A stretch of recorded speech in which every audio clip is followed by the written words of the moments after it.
Channel. কেমন আছো তোমরা? আশা করি তোমরা সকলে খুব ভালো আছো, আমিও ভালো আছি।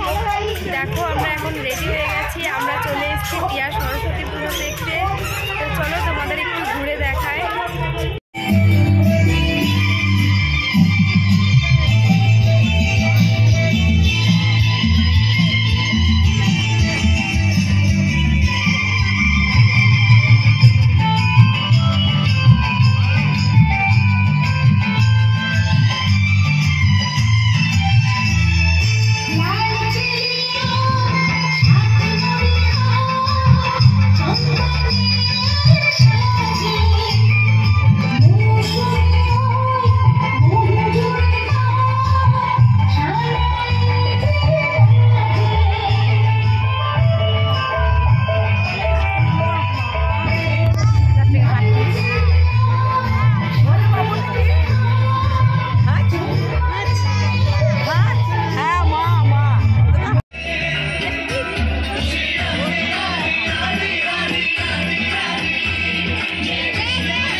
Mama,